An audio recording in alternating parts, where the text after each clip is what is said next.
Day 7, Chapter 20. Of the love of solitude and silence. Seek a proper time to retire into thyself, and often think of the benefits of God. Let curiosities alone. Read such matters as may rather move thee to compunction than give thee occupation. If thou wilt, withdraw thyself from superfluous talk and idle visits, as also from giving ear to news and to reports. Thou wilt find time sufficient and proper to employ thyself in good meditations. The greatest saints avoided the company of men as much as they could, and chose to live in God in secret. As often as I have been amongst men, said a philosopher, I have returned less a man. This we often experience when we talk long. It is easier to be altogether silent than not to exceed in words. It is easier to keep retired at home than to be able to be sufficiently upon one's guard abroad. Whosoever therefore aims at arriving at internal and spiritual things must, with Jesus, go aside from the crowd. John 5:13. No man is secure in appearing abroad, but he who would willingly lie hid at home. No man securely speaks, but he who loves to hold his peace.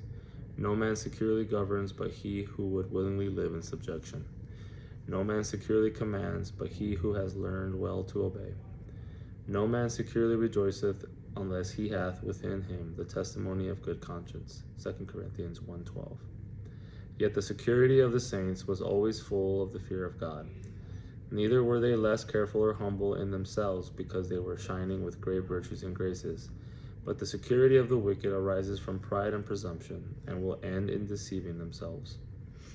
Never promise thyself security in this life, though thou seem to be a good religious man or a devout hermit. Oftentimes they that were better in the judgment of men have been in greater danger by reason of their too great confidence. So that it is better for many not to be altogether free from temptations, but to be often assaulted, that they may not be too secure, lest perhaps they be lifted up with pride, or take more liberty to go aside after exterior comforts. Oh, how good a conscience would be that man preserve, who would never seek after transitory joy, nor ever busy himself with the world. Oh, how great peace and tranquility would he possess, who would cut off all vain solicitude,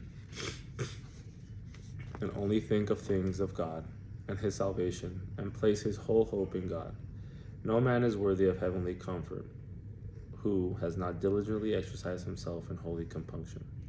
If thou wouldst find compunction in thy heart, retire into thy chamber and shut out the tumult of the world, as it is written, have compunction in your chambers. Psalms 4:5.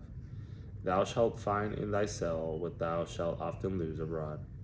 Thy cell, if thou continue in it, grows sweet, but if thou keep not to it, it becomes tedious and distasteful.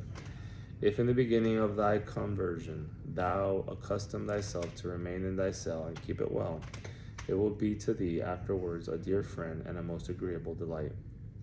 In silence and quiet, the devout soul goes forward and learns the secrets of the Scriptures. There she finds floods of tears, with which she may wash and cleanse herself every night, that she may become the more familiar with her Maker, by the farther she lives from all the worldly tumult. Psalm 6. For God with his holy angels will draw nigh to him, and who withdraws himself from his acquaintances and friends.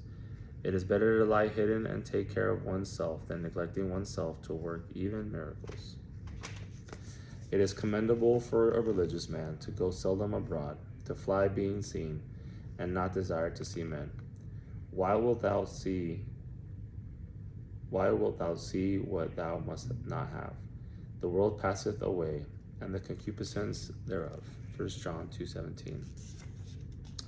The desires of sensuality draw thee abroad, but when the hour is past, what does thou bring home but a weight upon thy conscience and a dissipation of heart?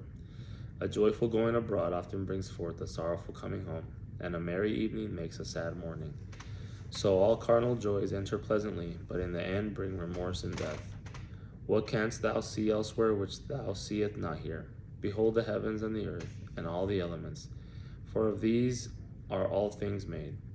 What canst thou see anywhere which can continue long under the sun?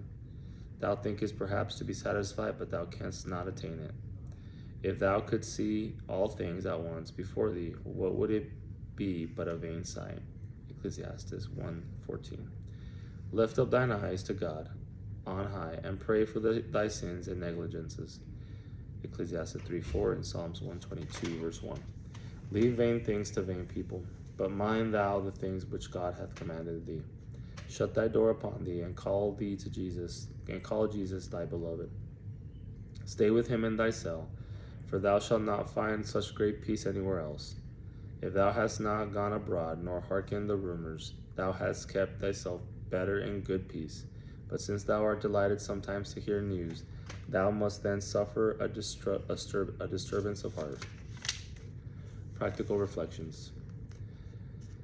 Exterior retirement is not sufficient to engage and satisfy a heart which would really withdraw itself from creatures to be occupied on itself alone. But interior retirement is likewise necessary, which is a spirit of recollection and prayer.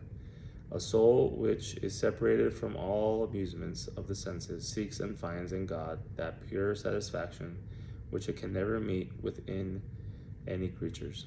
A respectful and frequent remembrance of the presence of God occupies the mind, and an ardent desire of pleasing him and of becoming worthy of his love engages the heart. It is absorbed in him alone. All things else dwindle into nothing. It buries itself in its dear solitude and dies to itself and all things in God. It breathes only his love. It forgets all to remember only him. Penetrated with grief for its infidelities, it mourns incessantly in his pressure. It sighs continually for the pleasure of seeing and possessing him in heaven. It nourishes itself with good reading books and with the exercise of prayer.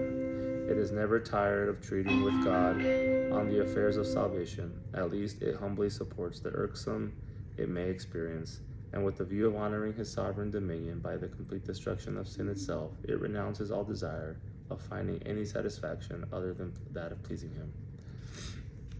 Prayer. O my God, when will silence, retirement, and prayer become the occupations of my soul, as they are now frequently the objects of my desire? How am I wearied with the saying so much and yet doing so little for thee? Come, Jesus, come, thou the only object of my love, the center of and supreme happiness of my soul. Come and impress my mind with such lively conviction of thy presence that all within me may yield to its influence. Come, Lord, and speak to my heart. Communicate to it thy holy will, and mercifully work within it both to will and to do according to thy good pleasure. Alas, how long shall my exile be prolonged? When shall the veil be removed which separates time from eternity? When shall I see that with which I now believe? When shall I find what I seek? When shall I possess what I love, which is thyself, O my God? Grant, O Jesus, that these holy desires with which thou now inspirest me may be followed by the eternal happiness with which I hope for from thine infinite mercy. Amen.